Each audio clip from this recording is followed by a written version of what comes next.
sitha wezwakala izwi efini lithi, lo uyindodana yami ethandekayo, ilaleleni. Lo uyindodana yami ethandekayo, ilaleleni. Sikule nkathi-ke yokuhlawula, inkathi yokuzibuyisela uNkulunkulu. Umbuzo nathi mhlawumbe kufanele sizibuze wona ukuthi ngabe siyayilalela yini ngempela indodana kaNkulunkulu. Ngabe siyamlalela yini uNkulunkulu uma ekhuluma nathi esibizela kuyena ukuthi silungise lokho okungahambi kahle empilweni zethu ukuze ubudlelwano bethu futhi buyele bube kuhle. Esifundweni sethu sokuqala sizwa ngo-Abraham. Siyayazi indaba ka-Abraham, siyakwazi ukuthembeka kwakhe kuNkulunkulu, kodwa namhlanje sizwa u-Abraham evivinyo.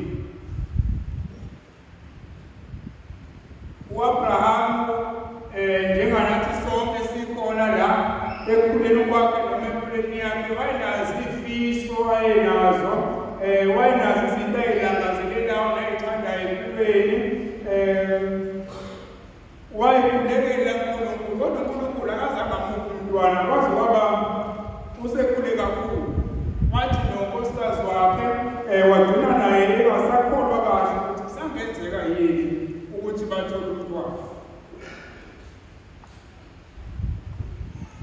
Emveni kokuba uNkulunkulu esewuphendulile umkhuleko wabo ukuthi bathole umntwana, besajabulele ukuthi finally sebenalo umntwana manje, uNkulunkulu uyamcela ukuthi thatha yena-ke lo okuphela kwakhe uzindubulala wakho, ebese umnikela kumina umenze abe umhlatshelo.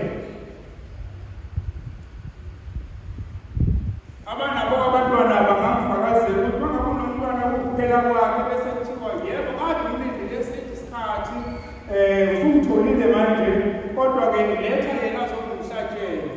La sifundiswa ngoNkulunkulu ukuthi uyena osiphayo izinto, ngakho-ke kufanele sivuleleke futhi ekutheni izinto asipezona uNkulunkulu zingabi zivimbezelo zokuthi ubudlelwano bethu naye bube buhle. Ziningi izinto uNkulunkulu asiphe zona nasibusise ngazo, kodwa ngabe lezi zinto akusezona mhlawumbe ngiyigqalekiso ey'mpilweni zethu ngangokuba ziba ngaphezulu kukaNkulunkulu okuyena osiphe lezi zinto asiphe zona. La sibona u-Abraham onokholo ojulile, ngokuqonda nokwazi ukuthi yebo lo mntwana naye wayizeke uphiwe uNkulunkulu, akambambe bese ethi hayi angifuni naye kodwa uyomnikela entabeni. Ngiyazibuza nje ukuthi babekhuluma ndaba zini endleleni no-Isaac eyomithula abe umhlatshelo. U-Isaac uyena uthwele inkuni azoshiswa ngazo. Ngakho-ke ngamanye amagama uma ngizidla ngalesi sifundo sokuqala, u-Abraham ngokwakhe wayesekwazile ukuzibona engasenayo indodana futhi. Ngamanye amagama singasho ukuthi wayesemnikelile u-Isaac uNkulunkulu. Wasekuseleni ukuthi akwenze waliseke ngezenzo, kodwa wayesemnikelile ngokwazi ukuthi uNkulunkulu uneplani engcono mhlambe kunale yakho ngokulalela izwi likaNkulunkulu. Ngiyenzekitsheva ngena namhlanje esho njalo ukuthi lo uyindodana yami ethandekayo, ilaleleni. Nathi-ke ziningi izinto uNkulunkulu asiphe zona, ziningi izinto uNkulunkulu asibusise ngazo, ezigcina kwesinye isikhathi seziba isivimbezelo sokuthi sikwazi ukuphisana kahle nabanye abantu, sikwazi ukunikeza uNkulunkulu mhlawumbe indawo efanele empilweni zethu. Siyakwazi mhlawumbe ngalesi sikhathi sokuyihlolisisa siyibuze ukuthi lezi zinto uNkulunkulu angiphe zona, mangase kuthiwe uyayicela ukuthi-ke angizibuyisele kuyena noma kwenzeka inkinga kulezi zinto uNkulunkulu angiphe zona, ngizoqhubeka yini ngikholwe kuyena, ngizoqhubeka yini ngithembe ukuthi yena uneplani engcono kunale mina enginayo nale engizifiselayo. Abanye bethu nje ngoba bela banemizi emihle nethandekayo, kodwa ucabange yini ukuthi ukhona ongenawo umuzi owangenzeka futhi kube uwe? Ungabe mase kuthiwe lo uzonawo uNkulunkulu uyawuthatha, ungaqhubeka yini uthembe kuyena, uqhubeke uhambe ngokuthembeka phambi kwakhe? Abanye bethu baney'moto, bangabe ithathwa le moto, ungaqhubeka yini nokumethemba uNkulunkulu nanokuzidela nanokuhamba ngokuthembeka phambi kwakhe? Abanye bethu banabantwana ababalulekile nabayigugu ngendlela emangazayo empilweni. Abanye banabazali babo abasaphila, kodwa lezi zinto uNkulunkulu asiphe zona azisivimbeli ekutheni ebese ubudlelwano bethu naye ebese buyonakala. Kwesinye isikhathi sijahe izinto zasemhlabeni ezidlulayo bese sikhohlwa yilo budlelwano obubalulekile efanele sigcine noNkulunkulu. Isikhathi-ke lesi esinikezwe ibandla ukuthi sizidle ngalezo zinto, sizibuze ukuthi Nkosi, ngibaluleke ngani mina ukuthi ungiphe lokhu nalokhu nalokhu nalokhu? Kukhona abakudingayo ukuthi nokuthi abangenayo. Ebese-ke sithathe udumo lonke silungisele kuyena. Asikhona yini abantu abayigqajayo nabahamba baphakame mhlambe kwesinye isikhathi uma ngabe sibeka izinto uNkulunkulu asiphe zona, uma ngabe sibeka izinto uNkulunkulu asifise ngazo, siyakwazi ukumbona uNkulunkulu nalezi zinto asiphe zona. Sithi uma ngabe siyibona bese siyazehlisa thina siphakamise udumo kuye ngey'khathi zonke. Uma ngabe siye evangelini lethu sizwa uJesu uthatha abafundi bakhe. Siyazi ukuthi uJesu wayelabafundi abayishumi nambili, kodwa evangelini lanamhlanje uthatha abathathu kuphela. uJesu wathatha uPetrus noJakobe noJohannes wakhuphukela nabo entabeni ende bebodwa. Wathatha abathathu kuphela, wabashiya nababanye abangabalandeli bakhe, kodwa wathatha abathathu kuphela. Nabo futhi laba abathathwayo wababuza ukuthi, hawu, babo Andreas, babo Judas, wasithatha sodwa kwenze njani? Kodwa bayalandela ngoba balandela uJesu.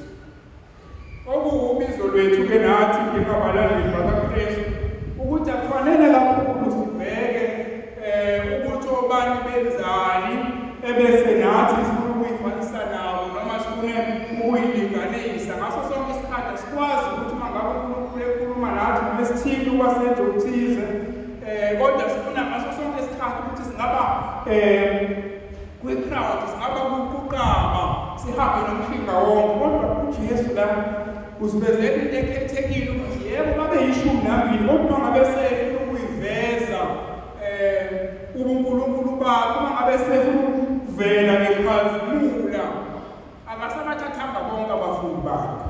Isona isikhathi lesi esikusona esibizela ukuthi nathi ngesikhathi sinyukele entabeni noJesu sizihlambulula, sizinuka amakhwaba, sibheke ukuhamba kwethu ukuthi kuhamba kanjani, ebese simbona uNkulunkulu ey'mpilweni zethu, simbona-ke uNkulunkulu nasey'khathini enzima nasey'khathini ezinhle ey'mpilweni zethu.